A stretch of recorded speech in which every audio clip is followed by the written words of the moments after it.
सफलता मिली है, हालांकि उनकी लड़ाई बहुत लंबी लड़ाई है, लेकिन पहली सफलता मिली है कि ब्रजभूषण शरण सिंह के खिलाफ 2 FIR दर्ज कर ली गई है। यौन उत्पीड़न मामले में तो की ही गई है, साथ ही साथ पॉक्सो एक्ट में भी शामिल कर ली गई है 1 FIR। तो अब एक सबसे बड़ी बात है कि इन बेटियों के समर्थन में पूरा देश एक साथ खड़ा हो गया है। क्या फिल्म जगत, क्या खेल जगत, क्या राजनीति के लोग, सब एक साथ एक ही मंच पर खड़े हो गए हैं। वीरेंद्र सहवाग, तमाम लोग, सोनू सूद, कपिल देव, ये सब लोग पहलवान बेटियों के समर्थन में खड़े हो गए हैं, उनको न्याय दिलाने की बात कर रहे हैं। प्रियंका गांधी भी इन बेटियों से मिलने के लिए पहुंची। दोस्तों, आपको ये तस्वीरें आज जरूर देखनी चाहिए कि जब प्रियंका गांधी सुबह 7-7:30 बजे के करीब जब जंतर मंतर पहुंचे बेटियों से मिलने के लिए, तब क्या हुआ देखिए, गौर से इस तस्वीर को देखिए। इस तस्वीर को अगर आप देखेंगे तो समझेंगे कि कितना भावुक सीन है ये। इस वक्त पर प्रियंका गांधी विनेश फोगाट के सर पर हाथ रखी हुई है। प्रियंका गांधी के चेहरे के भाव देखिए, वो भी काफी भावुक नजर आ रही है। साथ ही साथ विनेश फोगाट जो उनके सामने बैठी है, जिनके सर पर प्रियंका गांधी का हाथ है, वो विनेश फोगाट फफक कर रोती हुई दिख रही है इस तस्वीर में। गौर से देखिए तस्वीर, ना देख पा रहे हो तो जूम करके देखिए। आप जूम करके तस्वीर को देखिए कि साक्षी मलिक, विनेश फोगाट प्रियंका गांधी के साथ बैठी हुई हैं। पहलवानों का हौसला बढ़ा रही है प्रियंका गांधी, और काफी मार्मिक तस्वीर है ये। प्रियंका गांधी खुद काफी भावुक दिख रही हैं। ये बहुत ही ऐतिहासिक तस्वीर है। प्रधानमंत्री के घर से कुछ ही दूरी पर है जंतर मंतर। रातों रात वहां से बिजली गायब हो जाती है, पानी बंद हो जाता है, और लड़कियों को जो जरूरत का सामान है वो उन तक पहुंच नहीं पाता है। आप सोचिए, दिल्ली जैसे शहर में, वो भी जंतर मंतर पर रातों रात बिजली गुल कर दी जाती है। क्या ये छोटी बात है? प्रधानमंत्री के घर से कुछ ही किलोमीटर की दूरी पर है जंतर मंतर, और बिजली गुल कर दी जाती है। पूरी रात बेचारे कितने परेशानी में रहते हैं, सिर्फ इसीलिए क्योंकि उनको वहां से भगा दिया जाए, उनको वहां से हटा दिया जाए, पुलिस का दबाव बना दिया जाता है ताकि उनका हौसला टूट जाए, ताकि उनका जज्बा टूट जाए। लेकिन लड़कियां डटी रही, और सुबह प्रियंका गांधी पहुंच गई। प्रियंका गांधी जब पहुंची तो वहां का हाल कुछ ऐसा हो गया था कि बेटियां जो थी वो बहुत भावुक हो गई, क्योंकि वो चाहती थी कि कोई उनके दर्द को समझे। तो प्रधानमंत्री जो जब तस्वीरें खींचने की बात होती है, जब उनका हौसला अफजाई करने की बात होती है, जब उनका अच्छा समय होता है, जब वो देश के लिए मेडल लेकर के आती हैं, वही बेटियां सोना लेकर के आती हैं अपने भारत देश के लिए, तब प्रधानमंत्री उनके साथ तस्वीरें खिंचवाते हैं। तब प्रधानमंत्री उनसे बहुत बड़े प्यार से बातें करते हैं और उनको समझाते हैं कि नाराज मत हुआ करो, खुश रहा करो। तुम विनेश फोगाट को ही समझाया था प्रधानमंत्री ने। और विनेश, ये तो मेरे ही परिवार की है।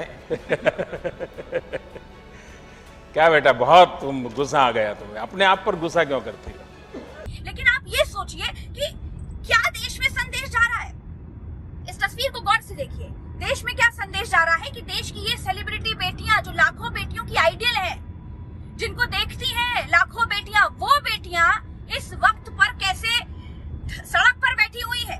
और तस्वीर दिखा रही हूँ मैं आपको, देखिए ये देखिए, प्रियंका गांधी अकेले कैसे तीनों बेटियों के साथ बैठी हुई है और समझा रही है। और रात में क्या हुआ, रात में किस तरह से बिजली गुल कर दी गई थी, किस तरह से रातों रात पानी बंद कर दिया गया था, वो भी तस्वीर आपको दिखाती हूँ। लेकिन एक चीज, एक और बात बता दूं आपको कि जब प्रियंका गांधी से पूछा गया था तो प्रियंका गांधी ने क्या कहा था, वो भी आप सुन लीजिए। कि प्रियंका गांधी से जब पूछा गया कि उनको प्रधानमंत्री से क्या उम्मीद है, तो प्रियंका गांधी क्या बोली, वो भी सुन लीजिए। प्रधानमंत्री से मेरी कोई उम्मीद नहीं है।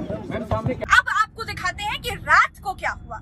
रात को देश की शान, देश का अभिमान, ये बेटियां रातों रात बिजली गुल कर दी गई थी जंतर मंतर के, मोबाइल की टॉर्च से उन्होंने खाना खाया।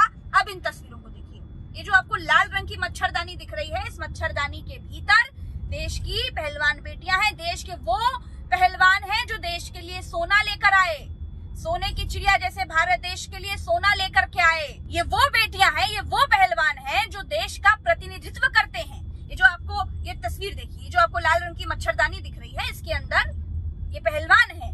रातों रात बिजली गुल कर दी गई, खाना उन्होंने मोबाइल टॉर्च की रोशनी से खाया है। सोचिए क्या हाल है, क्या संदेश जा रहा है। ये देखिए, ये सेलिब्रिटीज का हाल है। ये देश के गौरव है, अभिमान है देश का, देश के लिए सोना लेकर आए हैं। मच्छर सड़क पर बैठकर मच्छरदानी के अंदर मोबाइल की टॉर्च से खाना खा रहे हैं। सोचिए ये हाल है। ये देश में ये संदेश जा रहा है कि भारत देश में जो बेटियां देश के लिए सोना लेकर के आती हैं, मेडल लेकर के आती हैं, देश का मान बढ़ाती हैं विदेशों में जाकर के, उन बेटियों को इस तरह से न्याय के लिए लड़ना पड़ रहा है, वो भी यौन उत्पीड़न के खिलाफ। वो भी किसके खिलाफ? बीजेपी के सांसद के खिलाफ, क्योंकि बीजेपी की सरकार है देश में। क्या बीजेपी की सरकार है तो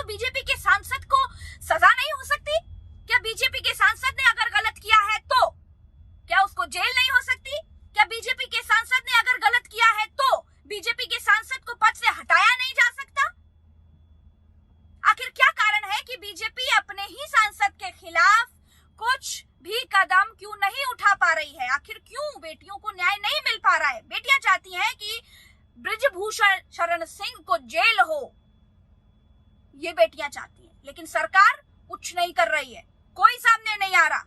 खेल मंत्री, प्रधानमंत्री, गृह मंत्री, कोई सामने नहीं आ रहा। एक सांसद बृजभूषण शरण सिंह की इतनी हिम्मत है कि प्रधानमंत्री उनसे डर रहे हैं। प्रधानमंत्री लड़कियों को न्याय नहीं दिला पा रहे।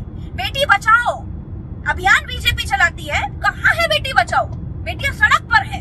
खैर, इस वक्त पर पीटी उषा ने ये क्यों कहा, ये भी सोचने वाली बात है। एक तरफ जब सारे खिलाड़ी उन बेटियों का समर्थन दे रहे हैं, पूरा देश एक तरफ खड़ा हो गया, I stand with my champion चल रहा है पूरे देश में, तब अपने चैंपियंस के साथ पीटी उषा जो कि इनकी सीनियर रही, उन्होंने क्यों उनका साथ नहीं दिया? तो उसके पीछे एक सबसे बड़ा कारण ये है कि कहते हैं कि जब आपको फायदा मिलने लगता है, जब आपको कहीं से आपका हित होने लगता है, तब आप समाज सेवा भूल जाते हैं। तो पीटी उषा भी भूल गई है कि वो बेटियां आज से नहीं 3 महीने पहले से अपने न्याय की लड़ाई लड़ रही हैं। एफआईआर तक दर्ज नहीं हो पा रही थी, रोते हुए उनकी तस्वीरें सामने आई। तब कहाँ छुप गई थी पीटी उषा? तब पीटी उषा को क्यों नजर नहीं आया कि उन बेटियों को न्याय मिलना चाहिए जिनके साथ यौन शोषण हुआ है? कोई ऐसे वैसे इल्जाम नहीं लगाए हैं बेटियों ने, यौन शोषण के आरोप लगाए हैं और ये कहा है कि 1 नहीं, 2 नहीं, 3 नहीं, 400 नहीं, 500 नहीं, 1000 से ज्यादा बेटियों पर यौन शोषण का मामला है, यौन शोषण का आरोप है। और पॉक्सो एक्ट का मतलब समझती है पीटी उषा? खैर, पीटी उषा की बात छोड़ देते हैं। इस वक्त पूरा देश बेटियों को न्याय दिलाने के लिए उनके साथ खड़ा हो गया है। प्रधानमंत्री नरेंद्र मोदी कब अपने सांसद से इस्तीफा लेंगे, ये भी बहुत बड़ा सवाल है। इस वक्त पर बृजभूषण शरण सिंह अपने अभिमान में चूर हैं, क्योंकि उनको लगता है कि ये जो धरना कर रही है बेटियां, वो किसी राजनीतिक फायदे के लिए या किसी तरह के अपने निहित स्वार्थ के लिए धरना दे रही है। वो तमाम एंगल सामने लग रहे हैं कि एक ही अखाड़ा, हरियाणा वाला अखाड़ा ही क्यों हमारे पीछे पड़ा है, वही क्यों चाहता है कि हम इस्तीफा दे दें, वो तमाम एंगल लेकर के आ रहे हैं। लेकिन यहाँ बात यौन शोषण की है, यहाँ बात गलत के खिलाफ खड़े होने की है। तो हम इस वक्त पर जंतर मंतर के लिए निकल चुके हैं। अब से 1 घंटे में करीब जंतर मंतर पहुंच जाएंगे और बेटियों के साथ खड़े होंगे और बेटियों को न्याय दिलाने के लिए तब तक लड़ेंगे जब तक बेटियां खुद ये नहीं कहती कि जी हाँ, हमको न्याय मिल गया है। तो बहुत बहुत शुक्रिया और हम चाहेंगे कि चैनल को सब्सक्राइब करिए ताकि एक एक अपडेट्स आप तक पहुंचती रहे। नमस्कार।